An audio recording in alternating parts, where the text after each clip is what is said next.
میں basically international media سے belong کرتی ہوں. میرا BBC لنڈن سے ایسوسیشن رہا ہے. میں سعودی ٹی وی پہ نیوز اینکر رہ چکی ہوں, دبئی کے ایک نیوز چینل کو ہیڈ کر رہی ہوں, اور انڈیا میں بھی نیوز چینلز پہ ایکٹیو رہی ہوں. میں کہیں سارے ایسے نیشنل چینلز ہیں جس پہ ایز اے پولیٹیکل اینالسٹ ایک ڈبیٹر کے طور پہ بیٹھتی ہوں.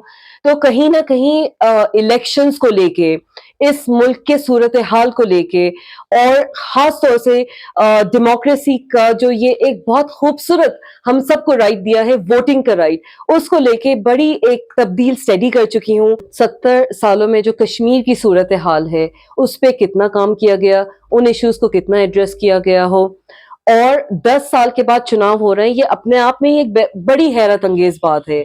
آپ نے ایک اسٹیٹ کو یونین ٹیریٹری میں تبدیل کر دیا, اس یونین ٹیریٹری میں بھی آپ نے 10 سال 2 ٹرمز کے بعد آپ الیکشن کروا رہے ہیں. کہیں نہ کہیں اپنے آپ میں ایک وہ بڑی غور و فکر کی بات ہے.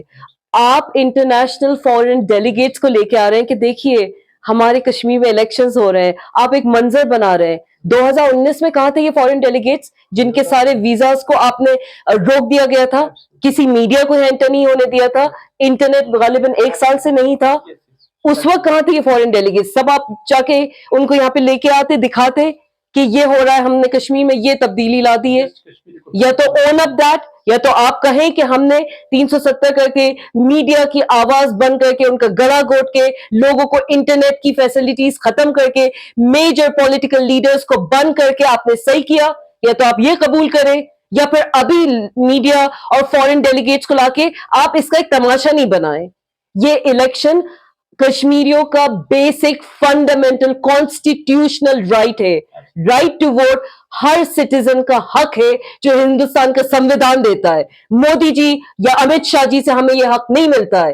یہ حق ہمیں بابا صاحب امبیڈکر جی کے کانسٹیٹیوشن نے دیا ہے. یہ حق ہمیں ہندوستان کی کورٹس دیتی ہیں. یہ حق ہمارا بنیادی حق ہے. ہر وہ شخص جو ووٹنگ رائٹس کے لیے ایلیجیبل ہے اس کو جا کے ووٹ کرنا چاہیے. آپ نے اتنے عرصے کے بعد یہاں پہ پہلے تو الیکشنز کرائے, اس میں بھی آپ اس طرح سے چاہ رہے ہو جس طرح سے سجاد جی نے, ڈاکٹر سجاد نے انڈیپینڈنٹ کینڈیڈیٹس کی بات کری ہے, اس طرح کی کری. ٹھیک ہے, الیکشن لڑنا ایک سٹیزن جس کے اوپر کوئی مطلب جو ایلیجیبل ہے الیکشن لڑنے کے لیے وہ لڑ سکتا ہے. But at the end of the day آپ کا تو یہی منشا ہے نا, آپ کی تو یہی کوشش ہے کہ ایک ہنگ اسمبلی ہو جائے, کوئی ایک پارٹی کو تعداد میں ووٹس نہیں ملے. جموں میں آپ سمجھتے ہو کہ بی جے پی والوں کو ہی ووٹ ملے گا, آپ ہی کے سارے کینڈیڈیٹ جیت جائیں گے, جبکہ ایسا نہیں ہے. کشمیری پنڈت بھی اتنے ہی پریشان ہے جتنا ایک کشمیری مسلمان پریشان ہے. کام آپ نے کسی کے لیے نہیں کیا ہے. آپ اگر ان کو ووٹ بینک سمجھ کے, کشمیری پنڈتوں کو ووٹ بینک سمجھ کے آپ چاہتے ہو کہ آپ ایک میجورٹی میں ایک پارٹی بنا لو, اپنی یہاں پہ سرکار بنا لو, آپ بہت بڑی غلط فہمی میں جی رہے ہیں.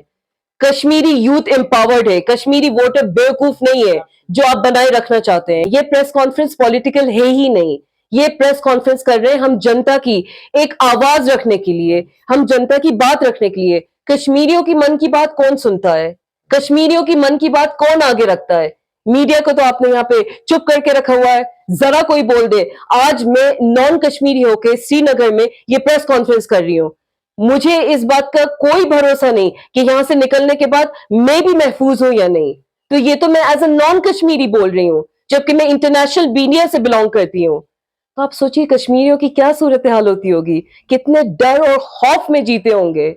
آپ نے اتنا ڈرا کے رکھ دیا ہے ان کشمیریوں کو, ان جموں والوں کو, کہ بےچارے نہ یہ اپنی آواز سامنے رکھ پاتے, نہ کور ایشوز ٹیکل کر پاتے. ساری پولیٹیکل پارٹیز جا کے 370 پہ بات کر رہے ہیں, 35A پہ بات کر رہے ہیں. بھائی آپ بتائیے آپ بجلی کے لیے کیا کر رہے ہیں؟